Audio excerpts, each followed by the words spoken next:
Crime की दुनिया में आपका स्वागत है। क्राइम की दुनिया में हम आपके लिए एक नई कहानी लेकर आए हैं। तो चलिए कहानी को शुरू करते हैं। दोस्तों, भारती यादव यूपी के दबंग और बाहुबली नेता डीपी यादव की बेटी और जेसिका लाल हत्याकांड में शामिल रहे विकास यादव की बहन थी। साल 1998 में भारती यादव गाजियाबाद के इंस्टीट्यूट ऑफ मैनेजमेंट टेक्नोलॉजी यानी IMT से MBA करने चली गई और वहीं पर उसकी मुलाकात नीतीश कटारा से हुई। 25 वर्षीय नीतीश कटारा बेहद ही हंसमुख और मजाकिया होने के साथ साथ एक जिम्मेदार लड़का था। नीतीश के पिता एक रिटायर्ड IAS ऑफिसर थे और मां नीलम कटारा भी गवर्नमेंट स्कूल में एजुकेशन ऑफिसर थी। नीतीश का एक छोटा भाई भी था, नितिन कटारा। भारती यादव नीतीश कटारा की क्लासमेट थी। गाजियाबाद IMT में ही उन दोनों की दोस्ती हो गई, लेकिन फिर धीरे धीरे वो दोनों एक दूसरे से प्यार करने लगे। नीतीश भारती के फैमिली बैकग्राउंड से बहुत अच्छी तरह से वाकिफ था, लेकिन वो ये बात भी जानता था कि भारती अपने परिवार वालों से हटकर एक विनम्र और हंसमुख लड़की है। उन दिनों नीतीश के पिता बहुत बीमार चल रहे थे और इसीलिए साल 2000 में MBA की पढ़ाई पूरी कर लेने के बाद नीतीश ने दिल्ली में ही एक कंपनी में नौकरी कर ली और उधर भारती यादव अपनी पढ़ाई के बाद अपने घर चली गई। यानी अब भारती और नीतीश का मिलना जुलना तो बहुत कम हो गया था, लेकिन उन दोनों के बीच बढ़ती इन दूरियों ने उन दोनों को एक दूसरे को और भी ज्यादा करीब ला दिया और अब वो जान गए थे कि वो दोनों एक दूसरे के बिना नहीं रह सकते हैं। और फिर साल 2000 में उनका प्यार परवान चढ़ने लगा तो उन दोनों के बीच चिट्ठियों और फोन पर बातचीत का सिलसिला बढ़ने लगा। भारती यादव नीतीश के घर कार्ड और महंगे महंगे फूलों के गुलदस्ते भेजती थी। शुरू में तो उन गुलदस्तों का साइज छोटा हुआ करता था, लेकिन उनका प्यार गहरा होने के साथ साथ उन गुलदस्तों का साइज भी बढ़ने लगा। और फिर एक दिन नीतीश कटारा ने अपनी मां नीलम कटारा से कहा कि माँ, मैं अभी शादी करना तो नहीं चाहता था, लेकिन भारती के पिता उसके लिए लड़का ढूंढ रहे हैं, तो मैं चाहता हूँ कि भारती हमारे घर में ही आ जाए। क्योंकि नीतीश की माँ भारती यादव से पहले भी कई बार मिल चुकी थी और नीतीश की माँ नीलम कटारा को भी भारती में कोई कमी नहीं दिखती थी, क्योंकि भारती में ना तो अमीर घर होने का घमंड था, ना ही कोई दिखावा था, बल्कि उसके अंदर शालीनता दिखाई देती थी। यानी उसका स्वभाव अपने परिवार से बिल्कुल अलग था। हालांकि जब नीलम कटारा को भारती यादव के फैमिली बैकग्राउंड के बारे में पता चला तो वो इस बात से थोड़ा डर गई थी कि पता नहीं भारती के परिवार वाले नीतीश और भारती के रिश्ते के बारे में जानकर क्या रिएक्ट करेंगे, क्योंकि उस समय जेसिका लाल हत्याकांड में संलिप्त रहे भारती के भाई विकास यादव की खबर हर न्यूज चैनल और अखबारों में आती रहती थी। और वहीं भारती के पिता डीपी यादव भी उत्तर प्रदेश के बाहुबली और दबंग नेता थे। डीपी यादव की उत्तर प्रदेश में तूती बोलती थी। 4 बार विधायक, 2 बार सांसद और 2 बार उत्तर प्रदेश सरकार के पूर्व कैबिनेट मंत्री रह चुके थे। बाहुबली नेता डीपी यादव, जिससे अच्छे दबंग नेता भी कांपते थे। ऐसे बैकग्राउंड से आने वाले इंसान से और उनके परिवार से तो किसी भी व्यक्ति का डरना लाजमी था। और अगर उन दोनों के परिवारों को देखें तो कहाँ भारती यादव का परिवार और कहाँ नीतीश कटारा का सीधा साधा सा परिवार। नीतीश कटारा की मां नीलम कटारा ने एक दिन अपने बेटे से कहा कि नीतीश, तुम्हें भारती जितने महंगे फूलों के गुलदस्ते भेजती है, अगर तुम भी उसे वैसे ही गुलदस्ते भेजने लगे तब तो तुम्हारी पूरी सैलरी उन गुलदस्तों में ही चली जाएगी। और फिर भारती जिस फैमिली बैकग्राउंड से आती है, हमें तो ये भी नहीं पता कि वो हमारे घर में घुल मिल पाएगी या नहीं। इस पर नीतीश ने अपनी माँ को समझाते हुए कहा था कि माँ, भारती वैसी बिल्कुल भी नहीं है, बल्कि उसे तो हमारा परिवार बहुत अच्छा लगता है। अपनी माँ से कहा था कि हम उतने अमीर भले ही ना हो, लेकिन हम एक साथ तो हैं। हालांकि भारती के पिता तो आज तक उसे और उसके भाइयों को कभी एक साथ बाहर कहीं घुमाने तक नहीं ले गए हैं और भारती को तो वो छोटी छोटी खुशियां भी नहीं मिली जो हमारे परिवार से हमें मिलती हैं। अपने बेटे की बात सुनकर मां नीलम कटारा ने कहा कि फिर ठीक है, मैं खुद ही डीपी यादव से भारती और तुम्हारे रिश्ते के बारे में बात करूंगी। लेकिन नीतीश ने अपनी मां को ऐसा करने से मना कर दिया। नीतीश ने अपनी मां को बताया कि भारती के पिता भारती की शादी कभी भी गैर बिरादरी में नहीं होने देंगे। भारती खुद अपने पिता से हम दोनों के रिश्ते के बारे में बात करेगी। वो बस अपने भाइयों के कहीं जाने का इंतजार कर रही है। उसे डर है तो केवल अपने भाइयों का, क्योंकि उसके भाई ये बात कभी नहीं मानेंगे कि भारती की शादी मेरे साथ हो। लेकिन इधर भारती के भाइयों को भी नीतीश कटारा और भारती के रिश्तों की भनक लग चुकी थी और वो ये नहीं चाहते थे कि उन दोनों का रिश्ता आगे बढ़े। और इसी के चलते नीतीश कटारा को भारती के परिवार वालों की तरफ से कई बार धमकियां भी मिली थी, लेकिन नीतीश फिर भी पीछे नहीं हटा था। भारती अपने पिता डीपी यादव से अपने और नीतीश के बारे में बात करने का मौका ढूंढती रही। हालांकि वो मौका उसे कभी मिल नहीं सका और फिर 16 फरवरी साल 2000 में भारती यादव और नीतीश कटारा दोनों अपने कॉमन फ्रेंड शिवानी गौड़ की शादी में गाजियाबाद पहुंचे। और शादी में भारती की माँ, भाई विकास यादव, बहन भावना यादव और भारती का कजिन विशाल यादव भी मौजूद था। विशाल यादव डीपी यादव की बहन का लड़का था और वहीं नीतीश कटारा अपने दोस्त भरत दिवाकर के साथ टैक्सी से शादी में पहुंचा था। और फिर विकास और विशाल ने शादी में ही अपनी बहन भारती को नीतीश के साथ डांस करते, फोटो खिंचवाते और साथ में हंसते मुस्कुराते बातें करते देखा तो वो दोनों अंदर ही अंदर कुढ़ने लगे। और अब विकास यादव को नीतीश कटारा उनके परिवार की प्रतिष्ठा पर लगे दाग की तरह लगने लगा था। और फिर उसी रात विकास और विशाल ने ये मन बना लिया था कि आज इस दाग को हमेशा के लिए धो डालना है, चाहे इसके लिए उन्हें कुछ भी कीमत क्यों ना चुकानी पड़े। इसके बाद विकास और विशाल अपने दोस्तों के साथ शराब पीने चले गए और इधर नीतीश अपने दोस्त भरत दिवाकर के साथ खाना खाने लगा। लेकिन तभी अचानक भारती का कजिन विशाल यादव खाना खा रहे नीतीश कटारा के पास नशे की हालत में पहुंचा और नीतीश से उसका नाम पता पूछने लगा। नीतीश ने विशाल को नशे में धुत देखकर भरत दिवाकर से इशारे में कहा कि मैं जल्द ही इससे छुटकारा पाकर वापस खाना खाने आता हूँ। इसके बाद नीतीश विशाल के साथ चला गया और फिर वहां से विकास और विशाल ने नीतीश को अपने साथ टाटा सफारी में बैठा लिया। उस टाटा सफारी में विकास यादव, विशाल यादव और नीतीश कटारा के अलावा एक और व्यक्ति मौजूद था। उसका नाम था सुखदेव पहलवान। दरअसल सुखदेव पहलवान किराए का हत्यारा था और उसे विकास यादव ने खास तौर पर नीतीश कटारा को मारकर उसकी लाश को ठिकाने लगाने के लिए बुलाया था। इसके बाद वो तीनों नीतीश कटारा को शादी वाली जगह से 80 किलोमीटर दूर बुलंदशहर की खुर्जा जगह पर ले गए। वहां पहुंचकर उन्होंने नीतीश कटारा को कार से नीचे उतारा और हाईवे से थोड़ा हटकर एक सुनसान जगह पर पुल के नीचे ले गए। उसके बाद उन तीनों ने मिलकर बड़ी ही बेरहमी से पीटना शुरू कर दिया। नीतीश कटारा को बुरी तरह से पीटने के बाद भी उन तीनों का गुस्सा शांत नहीं हुआ। भारती का भाई विकास यादव तो जैसे गुस्से से पागल ही हो गया था। उसका गुस्सा तो भड़कता ही गया। फिर वो गाड़ी से एक हथौड़ा निकाल लाया और उस हथौड़े से नीतीश कटारा को मारने लगा। और जल्द ही विकास यादव ने विशाल यादव और सुखदेव पहलवान के साथ मिलकर अपने परिवार की प्रतिष्ठा पर लगे दाग मासूम नीतीश कटारा के खून से धो दिया। उसके बाद उन्होंने अपने कार से पेट्रोल निकाला और उस पेट्रोल को नीतीश कटारा के ऊपर छिड़क कर आग लगा दी।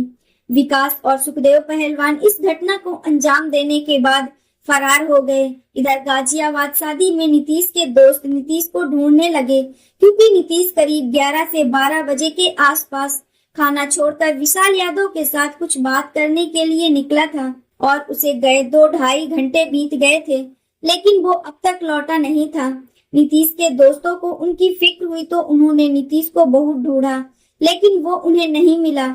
उसके बाद रात के करीब 3 बजे भरत दिवाकर नीतीश कटारा के घर पहुंचा और उसने नीतीश की मां नीलम कटारा को बताया कि शादी में खाना की थाली छोड़कर नीतीश किसी लड़के के साथ चला गया था। फिर उसके बाद नीतीश किसी को भी नहीं मिला। नीलम कटारा ये बात सुनकर बहुत घबरा गई। तुरंत भारती यादव को फोन किया, लेकिन भारती ने उन्हें बताया कि वो खुद भी कई घंटों से नीतीश को ढूंढ रही है। भारती ने नीलम कटारा से कहा कि उसे कुछ गड़बड़ लग रही है, क्योंकि शायद नीतीश उसके भाई विशाल और विकास के साथ जाते हुए देखा गया था। भारती ने नीतीश की मां नीलम कटारा को अपने पिता डीपी यादव का फोन नंबर दिया और कहा कि आप एक बार पापा से बात करो। नीलम कटारा ने तुरंत डीपी यादव को फोन किया, लेकिन डीपी यादव ने फोन नहीं उठाया। भारती ने एक बार फिर से नीलम कटारा को फोन किया और नीलम कटारा को पुलिस में कंप्लेन दर्ज करने को कहा। और जब सुबह होने तक भी नीतीश का कुछ पता नहीं चला तो थक हार कर नीलम कटारा ने गाजियाबाद के कबीरनगर थाने में जाकर अपने बेटे के लापता होने की रिपोर्ट लिखवाई। साथ ही उन्होंने पुलिस को ये भी बताया कि मेरा बेटा नीतीश आखिरी बार डीपी यादव के बेटे और भांजे के साथ देखा गया था। इसके बाद 17 फरवरी को एक व्यक्ति को खुर्जा शहर के उस सुनसान पुल के नीचे बहुत ही खराब स्थिति में पड़ी हुई एक लाश दिखाई दी। इसके बाद पुलिस तुरंत खुर्जा शहर पहुंची तो पुलिस के सामने जमीन पर औंधे मुंह पड़ी हुई बुरी तरह से जली हुई एक लाश थी। कबीरनगर पुलिस स्टेशन में नीतीश की गुमशुदगी की रिपोर्ट दर्ज होने के कारण पुलिस ने 20 फरवरी को नीलम कटारा को उस लाश की पहचान के लिए बुलाया। इसके बाद नीलम कटारा अपने परिवार के साथ उस लाश की शिनाख्त करने पहुंची।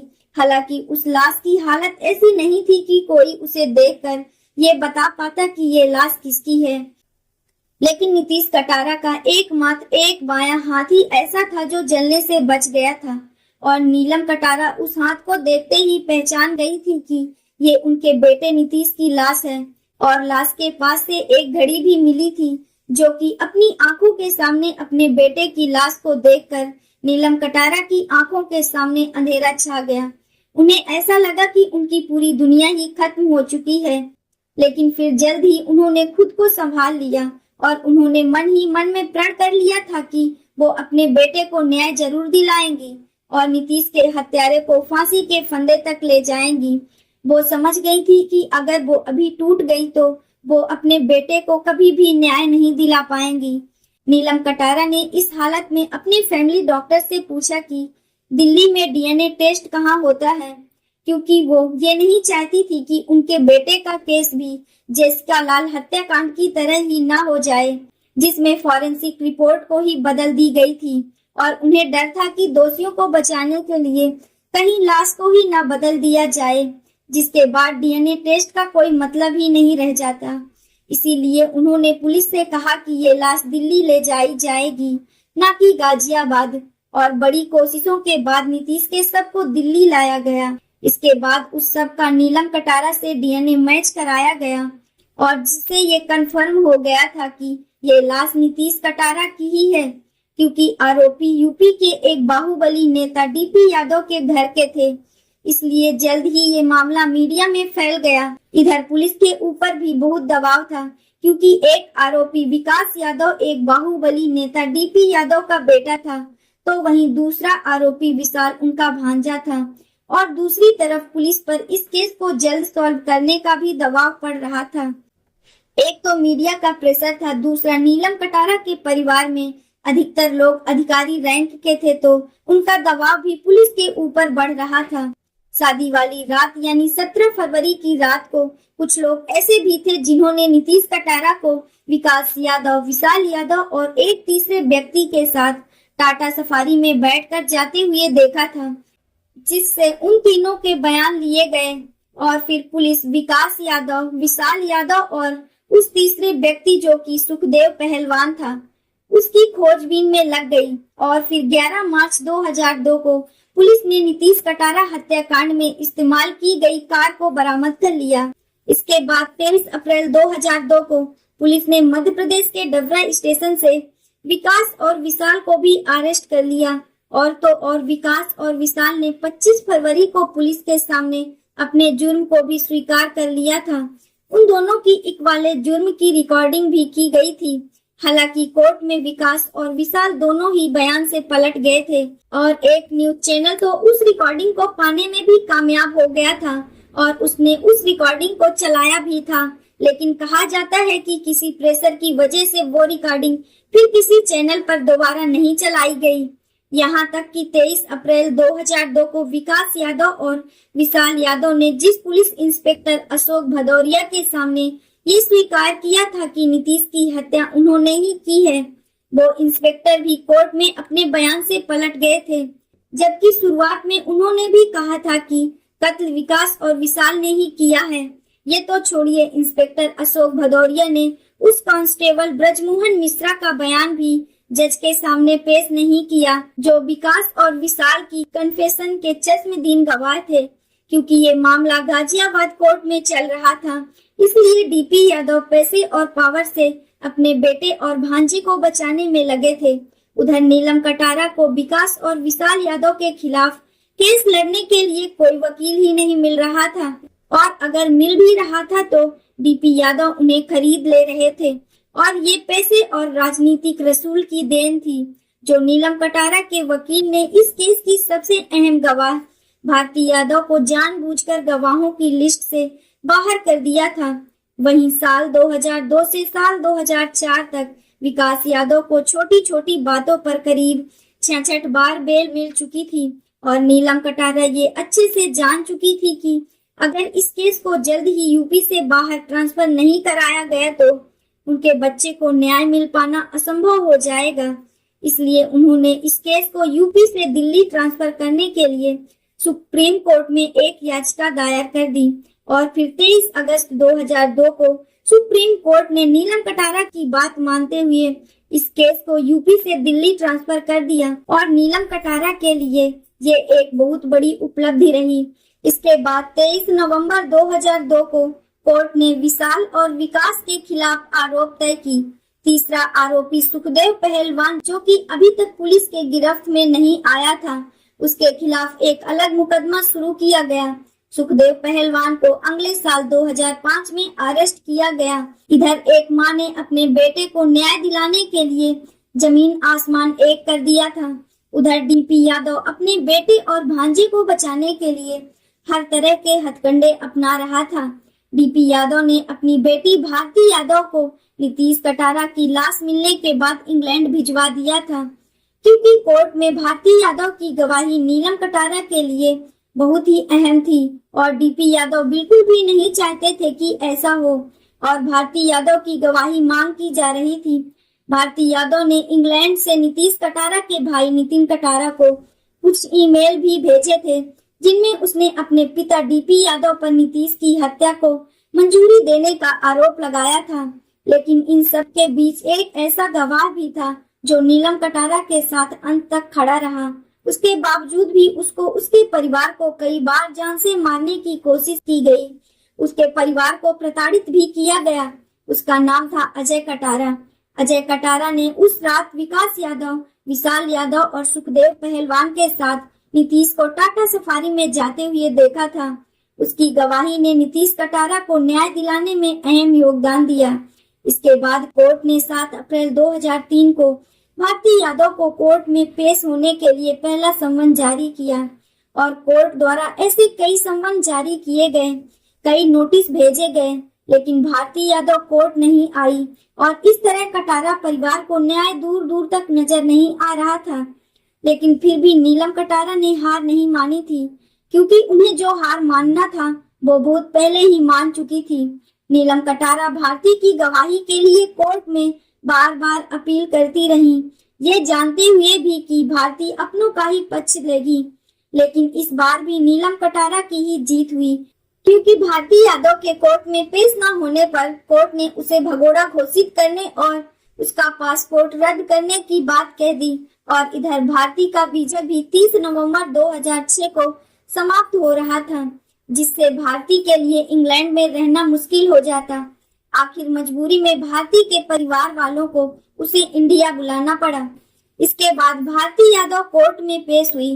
25 अप्रैल 2006 को भारती ने अपनी गवाही दी, लेकिन भारती ने अपनी गवाही में नीतीश कटारा के साथ अपने किसी भी तरह के रोमांटिक रिश्ते से इनकार कर दिया।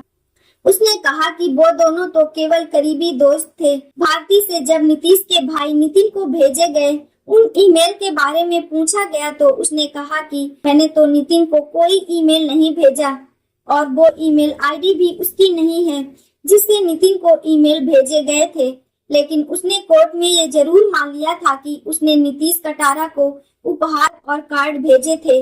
इसके बाद 2 अप्रैल 2008 से निचली अदालत ने इस केस की रोजाना सुनवाई शुरू कर दी, और फिर 23 अप्रैल को इस मामले की सुनवाई पूरी हो गई। निचली अदालत ने नीतीश की हत्या को ऑनर किलिंग मानते हुए 28 मई को विशाल यादव और विकास यादव को दोषी करार किया। फिर 30 मई 2008 को निचली अदालत ने अपहरण करने, हत्या करने और सबूत मिटाने के जुर्म में उन दोनों को उम्र कैद की सजा सुनाई, जिसमें विकास यादव और विशाल यादव को बिना किसी छूट के जेल में 30 साल कैद में बिताने पड़ते।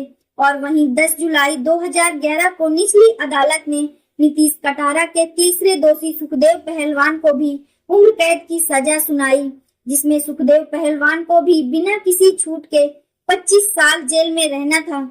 निचली अदालत के इस फैसले के बाद नीलम कटारा दोषियों के लिए फांसी की सजा की मांग को लेकर दिल्ली हाई कोर्ट में पहुंची और उधर विकास और विशाल भी उम्र कैद की सजा के खिलाफ हाई कोर्ट में पहुंचे, लेकिन हाई कोर्ट ने भी लोअर कोर्ट के फैसले को सही ठहराया और ये माना कि नीतीश की हत्या ऑनर किलिंग ही थी।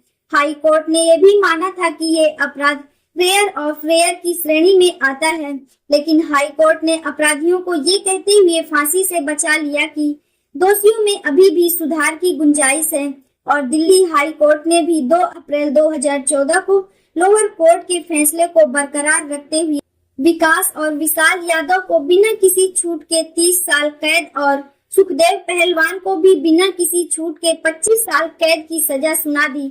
लेकिन एक बार फिर से नीलम कटारा दोषियों को फांसी की सजा दिलाने के लिए सुप्रीम कोर्ट पहुंची, लेकिन सुप्रीम कोर्ट ने उनकी मांग को ठुकरा दिया। लोअर कोर्ट और हाई कोर्ट ने माना था कि ये मामला ऑनर किलिंग का था, लेकिन सुप्रीम कोर्ट ने ऐसा मानने से इनकार कर दिया। सुप्रीम कोर्ट ने ये भी कहा था कि ये मामला रेयर ऑफ रेयर की श्रेणी में नहीं आता है। 3 अक्टूबर 2016 को सुप्रीम कोर्ट ने हाई कोर्ट द्वारा दोषियों को दी गई सजा को कम करते हुए विकास और विशाल को बिना किसी छूट के 25-25 साल की सजा और सुखदेव पहलवान को भी बिना किसी छूट के 20 साल की सजा सुनाई है। जो भी हो, अंत में सत्य की जीत हुई और एक माँ की जीत हुई। सलाम है ऐसी माँ को जो तमाम मुश्किलों और धमकियों के बावजूद भी अपने बेटे को न्याय दिलाने के लिए खड़ी रही। दोस्तों, इस घटना को सुनाने का उद्देश्य किसी का दिल दुखाना नहीं, किसी को परेशान करना नहीं, बल्कि आपको जागरूक करना है, आपको सचेत करना है। दोस्तों, इस पूरी घटना के बारे में आपकी क्या राय है, कमेंट बॉक्स में जरूर बताएं। और अगर हमारी वीडियो पसंद आई हो तो इस वीडियो को लाइक करते हुए शेयर भी करें। अगर आपने अब तक हमारे चैनल को सब्सक्राइब नहीं किया है तो चैनल को सब्सक्राइब कर लीजिए।